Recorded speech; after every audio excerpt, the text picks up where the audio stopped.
Well, welcome everyone, and especially obviously Karen. We all know the expression, you can't get enough of a good thing. Well, our good thing is Karen. Thank you. She's already given us two wonderful talks. One about the famous artists and how their bad eyesight affected their paintings, and the other one about our DNA. So when our planned Dot's June talk just fell apart at the last moment, I phoned Karen and she said, don't worry, no problem. I've already got a talk for you. It's all about misconceptions. Do you think that your members would like it? I said, yes, yes, yes. So this is what you're going to get right now. And here she is, Karen. Great. Thank you so much. And it's always a pleasure to be back with this group, as I've said before. As you know, I am from Retina South Africa, where we provide a whole variety of services for people with different retinal diseases that could lead to blindness. And we try to prevent the blindness because that really is so important. I always point out that we were a really small team throughout the country, but we do a huge amount. And there you see me together with Claudette at our head office. And I also work very closely with the Low Vision Centre of Learning, of whom I am a founder member. Our educational activities are supported by an unconditional grant from Bayer South Africa. Today we're going to talk about you don't know what you don't know, because there's so many things that we do day to day that we're completely unaware could be good for us or bad for us. So let's work out which is which and what could be affecting us on a day-to-day basis. What we could overlook, especially with regard to the eye. And the very first thing is iron. Now, they have found that with people with macular degeneration specifically and diseases of the retina, there is much more iron in the retina than in patients without, and that iron is doing a huge amount of damage. People with diseases that cause increased iron in the body, like hemochromatosis, also develop macular degeneration in their 20s and 30s. And not only that, even people who get a little sliver of iron into the eye following an accident, like a welding accident, develop retinal problems, macular degenerative problems, almost within weeks. So iron really is a problem. But what about dietary iron then? The foods that are high in iron are red meats, clams, a lot of the vegetables, and fortified cereals. You often see on the box, fortified with iron. But let's see if that is doing you, if you have a tendency to retinal problems, any good. And then if we look at iron supplements, there are so many on the market. If you go into any pharmacy chain, you will see shelves and shelves and shelves, and you'll see that most of the supplements, like the vitamin supplements, contain iron. And this could be doing us a tremendous amount of harm. And as we've said, foods, including breakfast cereals, contain iron. Red meat is very, very rich. But now here's the thing. Only about 10% of vegetable iron is absorbed into the body, but a full 50% of iron from red meat is absorbed. So if you have a retinal problem, you really need to be very careful of your red meat intake. We also know that if you take antacids, you decrease the absorption of iron, but that's no reason to suddenly start taking antacids, because they can adversely affect the kidney if you have too many. And it's also decreased if you have calcium, magnesium, and copper, which are found in chives, dill, and basil. So those dill pickles are actually pretty good for you. And there's a 90% decrease if you drink coffee. So coffee really could be a good product. Let's have a look further. That you also get an increased absorption if you're taking vitamin C. And even if that vitamin C is in a multivitamin, the fact that it's there means that even more is going to be absorbed. So be careful of iron and vitamins, red meat, and all of those things. Those could be problematic. So what is your solution then? First thing, obviously, is to eat fatty fish. Lots of salmon if you can afford it, but even sardines, tuna, mackerel, all of those things, pilchards. You know, those little tins that you get for next to nothing in the supermarkets are really, really good for you. And try to limit your red meat intake. We're not saying cut it out completely, but certainly don't have it every single day of your life. And if you do have, try not to make it the main focus of your meal. Try and have it as part of a meal. And then obviously monitor your supplements and always check with your healthcare professional and take note of what we have said today. In the future, we know that removal of iron from the retina might just protect the retina from further damage. And we know that there are many drugs on the market even today that can remove iron from cells, but we need the clinical trials to determine their safety and efficacy in this kind of situation. You can't just use one thing for everything else and hope it works. Meanwhile, choose your foods wisely and your supplements even more carefully. Now, coffee. We mentioned coffee just now, so let's have a look at coffee. There's always so much written about coffee. Is it good for you? Is it bad for you? Let's look at it from the eye point of view. Many studies have shown that, in fact, 1 to 2 cups of coffee a day enhances the effect of a healthy diet because it works on a product called conjugated linoleic acid, which is an antioxidant, a very powerful antioxidant that protects the retina. So by drinking coffee, and I'm saying coffee and not these chicory-based products, in other words, it's got to be pure coffee and preferably not an instant coffee. And certainly not one that's been brewing on the stove for the entire day. So either a nice filter coffee or even a capsule coffee is very, very good. Contains this wonderful antioxidant that will protect your retinas because it destroys nitric oxide. And nitric oxide is a baddie that totally destroys everything in the body. It destroys your blood vessels. It destroys your blood vessel wall. It destroys the cells. It is very, very, very nasty. And in addition to all of that, as we mentioned earlier, it inhibits the absorption of iron. But as in all things, don't think that 2 cups are good for me. So maybe I'll have 4 or even 8. 2 cups a day or what does the trick. So stick to the 2 cups a day, and that should help you to protect your eyes tremendously. Another wonderful product. It has in fact been hailed as one of the miracle products of today. And because of this, avocados have gone absolutely global. They are a growing trend, not only because of their flavor, but the wonderful effect on health. And in fact, the only source of some antioxidants is in fact through avocados. Avocados are very rich in lutein.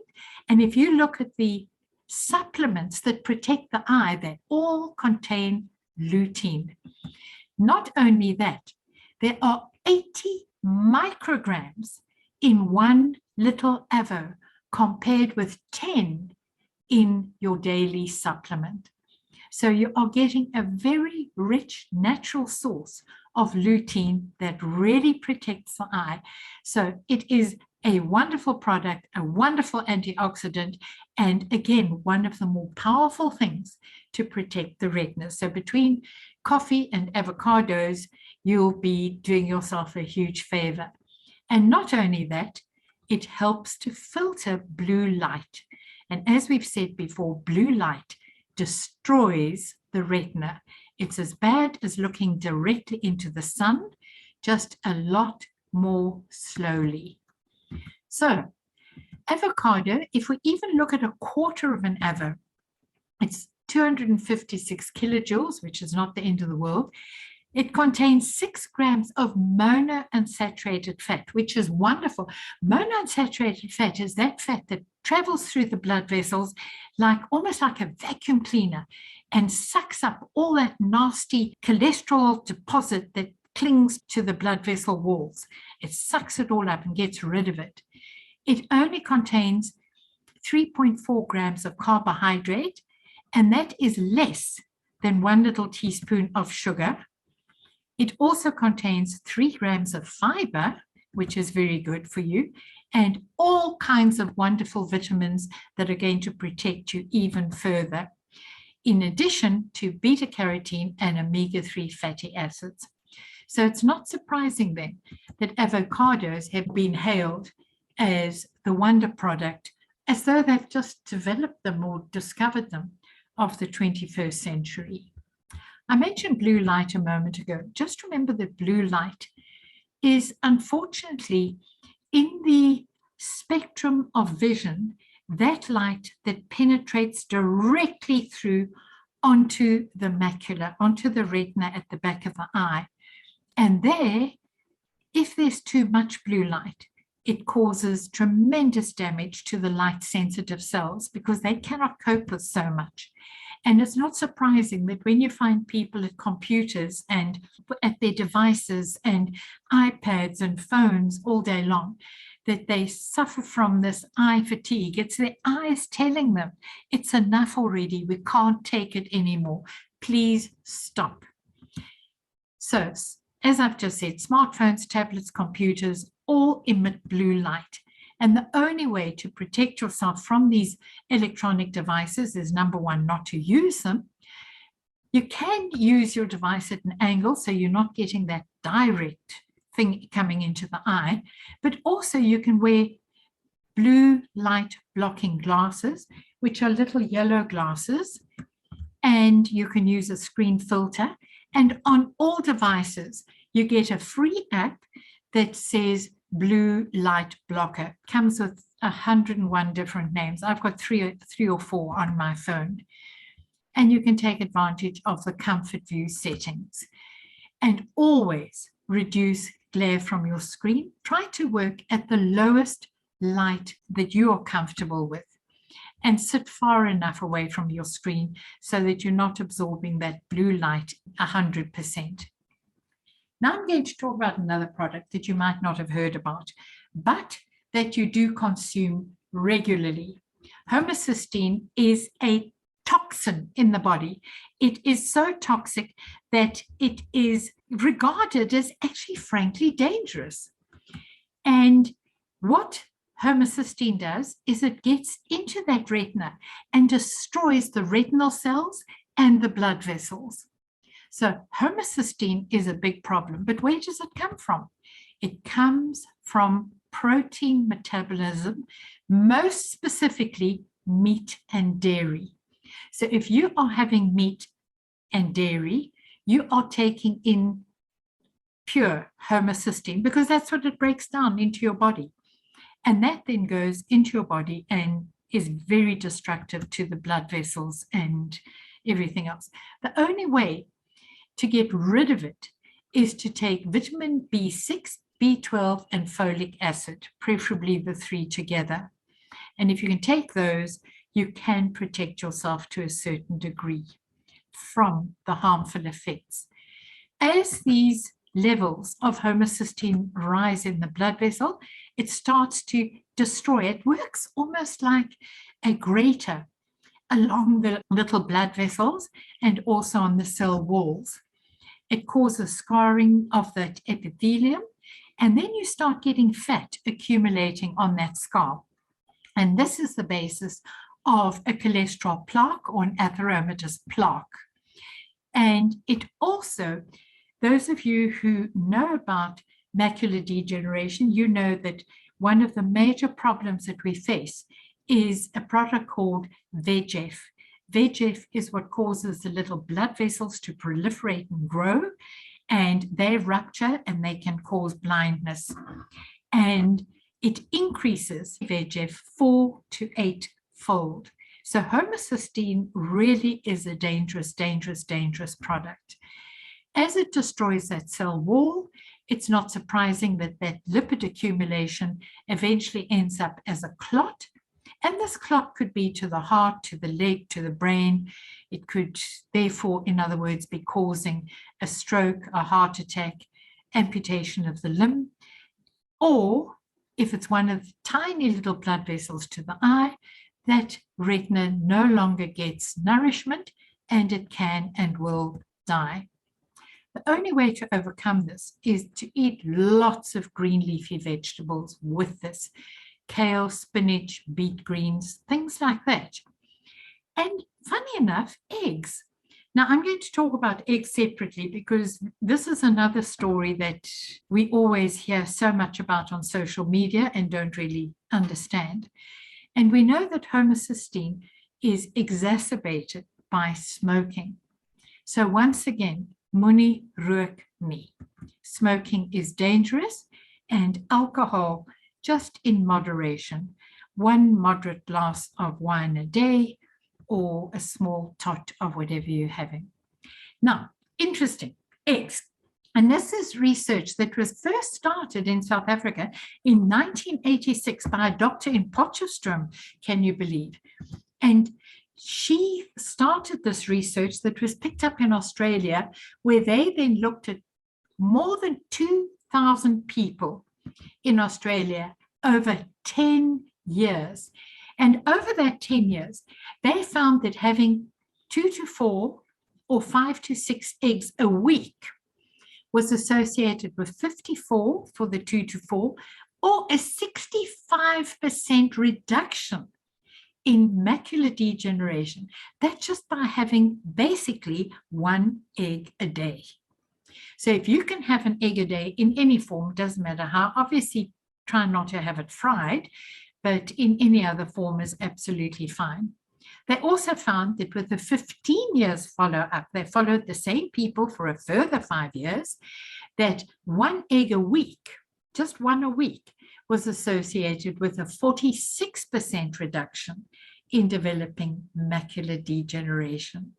So eggs got a very bad press for a very, very long time, but we're now realizing that the so-called cholesterol that we associated with it was not the baddie that we thought it was at the time. And if you think about it yourself, if you look at the fat on a piece of steak, that's hard fat. If you put it into water, that doesn't dissolve. But if you take an egg and you put it in water and mix it up because you want to make an omelette or scrambled egg, it mixes very freely. And it does exactly the same in the bloodstream. So it is not the baddie that we always associated with it. The ultimate answer then is, as we always say, to have a multicolored, rainbow-colored diet. But always construct this according to your taste, bearing in mind that we've said that fish is good for you, eggs are good for you, green leafy vegetables are good for you. So try and include those as much as possible. Vitamin D. Now here's another one that we live in a country with abundant vitamin D. And it is essential for our bones, muscles, immunity, to protect us from diabetes, because our cells cannot function. They simply break down without vitamin D. It helps with hypertension, helps with weight loss and depression, and it prevents a whole host of other diseases. In fact, it has been labeled the superhero vitamin, and it protects us from all kinds of things. We also know that studies have shown us that vitamin D can protect our vision as well, and it prevents AMD, cataracts, and glaucoma. So it can help us with these. So let's look at the sources of vitamin D. We obviously know that the sun is very, very important, but there are also food sources, and there are a whole host, like fish, eggs, green leafy vegetables, most especially. And obviously, there are all kinds of supplements. Now, if we look at the sun, if you're putting on sunscreen, you are blocking the absorption of vitamin D, so you might as well not be in the sun for health reasons. If you have a skin that is very dark, you also block it to a certain extent. And even if you put on sun, you know, that artificial suntan and darken your skin, you block the absorption of vitamin D. So fake tans prevent you from absorbing it. And we've just said that this is a very all-important nutrient for our overall health. But everyone's always terrified of the big melanoma problem, because we know that besides the melanoma, the excess vitamin D, not only does it burn your skin, it causes nausea, vomiting, poor appetite, stomach pain, bone loss, calcium problems, kidney damage, and even kidney failure. So you don't want too much. As we said, too much of a good thing becomes a bad thing. So the right time to be in the sun is always when your shadow is longer than you are. So if your shadow is shorter than you are, you stay out of the sun. If your shadow is longer than you are tall, then you are quite safe, because that vitamin D is coming in at a very safe angle and is not going to cause all the problems that we have spoken about. So if you want to go in the sun, an early morning or a late afternoon walk is very, very good for you. If you're going at noon, you need to go for 5 minutes, probably at the most, and then you must put on all kinds of protection. Now, we have to just talk about AMD, macular degeneration, because there is such a massive worldwide explosion in numbers.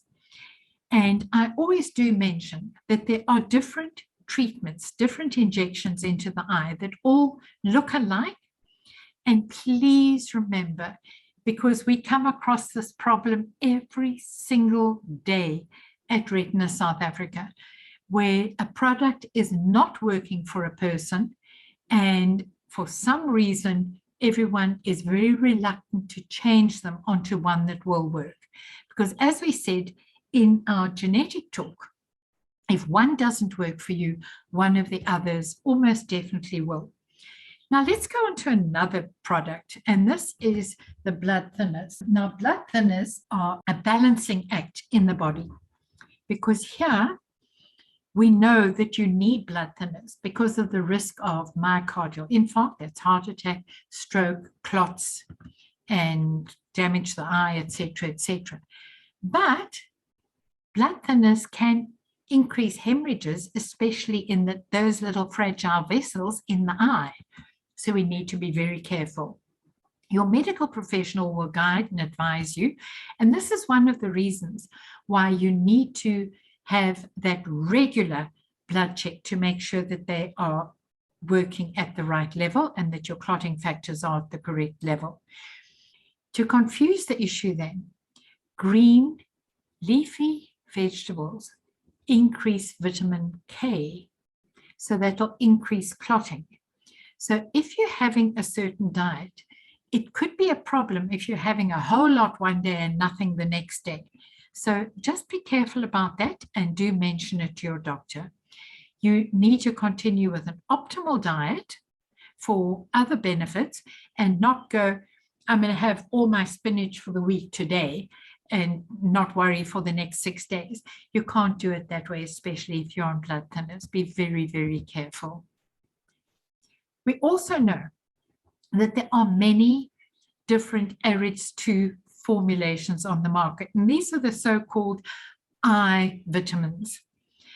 And you need to check with your medical professional which of these are okay to take if you are taking blood thinners. The most Popular ones are MacuShield, Ocuvite, Retina Plus, but there are a whole host of others. I know there's Eye Gold and a whole lot of different ones.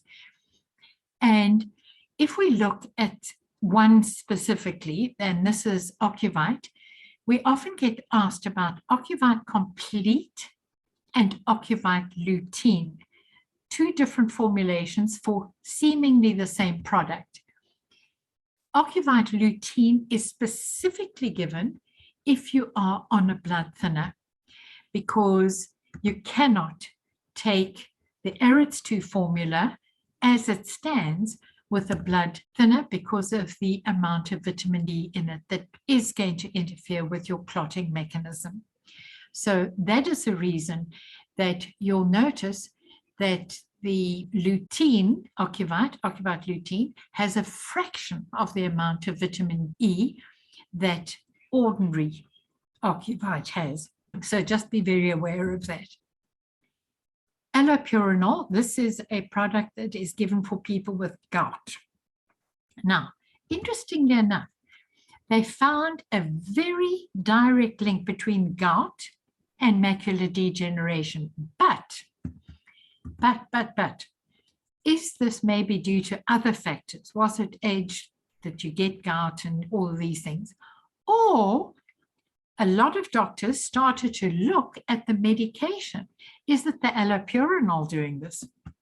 And they found that when ophthalmologists stopped the allopurinol, it actually improved the exudates that had formed during the time that they had been taking the product.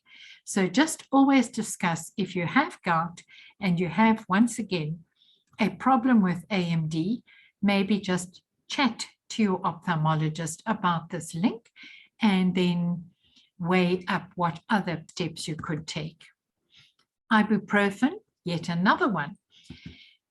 This slows your blood clotting time and means that you could have increased bleeding. And it is a huge risk for those of us who are getting on in our years. It's a major problem with VEGF, in other words, the formation of those tiny blood vessels in the eye. Because if you're taking ibuprofen and you've got these little vessels forming, they could bleed very, very easily. They could cause ulcers that bleed. They could cause strokes, infarcts, hypertension, and especially in the aged, they could cause confusion, dizziness, loss of balance, and even loss of consciousness. So if those of us who are over the age of 60 need ibuprofen, we need really, really small doses. Statins. Now, here's another very, very interesting one. Statins are given for cholesterol. First and foremost, we know that if you're on a statin, you should be on a low-fat, low-carbohydrate diet at the same time. We also know that statins reduce cholesterol, and we know that elevated cholesterol is linked to macular degeneration because that's what those little drusen are. They're little deposits of fat. So statins have been shown not only to reduce the size of the drusen, but they've also found to have a very positive effect in the ongoing development of macular degeneration. In a study at Harvard, they found that giving, and they looked at different statins, and they gave them for 12 to 18 months. 40% of the drusen disappeared during that trial, and vision improved. And ongoing research is at the moment going on to try and establish if this can be maintained, what the dosage needs to be, and what the risks would be associated with this. So this is a very positive study. They also look, this is a typical picture. If you look at the top, this would make a lot of sense to a doctor, but if you look very carefully, you'll see in the gray area, there's a little thing that looks like a molehill. That is not supposed to be there. It's very, very naughty. And then after a year with statin treatment with this patient, you'll see the drusen have just about disappeared. And that little molehill that little exudate, that little collection of cholesterol has completely gone. Fantastic. And we're hoping that this will have a very, very beneficial effect in the future. And the research, as I said, is ongoing as we speak. The last section that I'm going to talk about is this gentleman. Now, this man had a massive effect on the world today. And it's always amazing that very few people even know his name or his product because of the wonderful or the amazing worldwide effect. He worked on a product called sildenafil. This product, sildenafil, was originally developed for hypertension. And one day, when the trials were all failing, it was just at the end of this, and this product was really not up to scratch with being a really good antihypertensive. But one day, one of the researchers at Pfizer decided that he would like to continue the trial. And he got together a group of miners. This Pfizer research chemist, a man called David Brown, reported that he asked the miners, is there anything that you noticed while taking this pill that you would like to report? He had no expectations because, he probably expected a little bit of nausea, a little bit of, the usual things that people report when they're on a trial. But to his amazement, he got a completely different answer on that day. And one of the fellows put up his hand and said, well, I seem to have had more erections during the night than normal. At which all the others, the whole group, smiled and said, almost in a chorus, yes, so did we. And that was how we discovered the product, the little blue pill, Viagra. Now, the interesting thing about Viagra is that because it promotes blood flow to various parts of the body, it does this in the eye as well. And as you promote and increase blood flow to an area, you are taking extra oxygen, extra nourishment. You are helping that area to heal, to protect it, to make sure that it doesn't get any further damage. And they've gone on to do trials on sildenafil at different universities. One was a 2-year trial at Columbia University in New York, where they found that the little blue Viagra pill could actually stop macular degeneration in its tracks because you are enhancing the blood supply to the eye. Not only that, in 2017, in the Journal of Ophthalmology, they showed that in participants aged 18 to 40, even just an hour after having the pill, the retinal blood flow increased significantly. And there was a huge difference in their central choroidal thickness. In other words, the area that sustains the retina was healthy, thickened, and it really looked quite wonderful. And it was due to Viagra. Just as it affects the genitalia, it affected the health of the eye as well. And on that happy note, I would like to say thank you to everybody. Thank you to Sue for inviting us. And just to remind you that if you have questions, if you have anything to ask, you can contact us on our helpline, 0860595959, or you can contact us at head office at retinasa.org.za. Thank you so much, everybody. Well, that was something, your talk. You made us think about things we've just taken for granted all our lives and never thought about. And some of the things are quite important, especially the last bit. When I welcomed you to speak for us, I said, you can't get too much of a good thing and that you were the good thing for us. Well, I've changed that. You now the place one goes to if you want to do research. So I've got a new name for you. You know who you are, Mrs. Google. And thank you for taking so much time to do research. So you deserve your Mrs. Google name. Thank you so much. Bless you. It was a very interesting talk. I'm going to finally just hand over to Claudette to speak to us about the My School cards. Thank you so much. And as usual, you know, whenever I listen to talk of Corinne, and I've been doing this for many years now, I always learn something new because she is just amazing. As you say, she knows where to find the information, and not only that, to make sure that it's correct, it's not misinformation. So that's really great. Thank you so much, Corinne. You know, these talks come to you free of charge, and we would like to ask you to help us at no cost. If you have if you shop at Woolies or Waltons, or you fill up your car at BP or many other outlets, by just nominating Retina South Africa as a beneficiary, you can do it in store or online at www.myschool.co.za.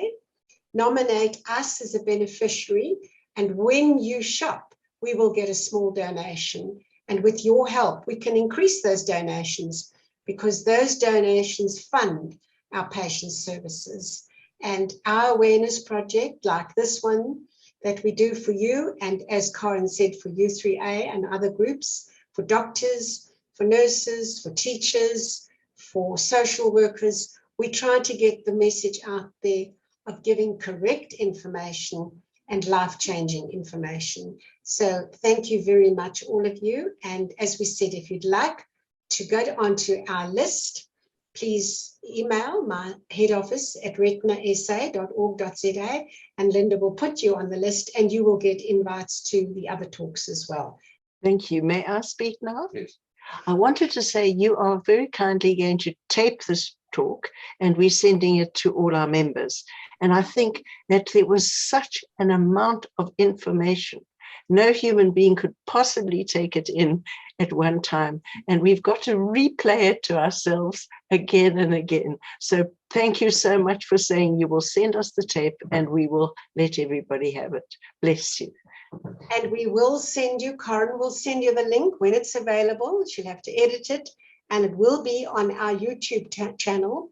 So when you go to the YouTube channel, please don't just watch it as well, subscribe, because the more subscribers we have, when we get to a threshold, we'll start earning money, not from you, but from YouTube. So please, and thank you for the people who've put a comment on the chat, like Mary Lynn and Helen.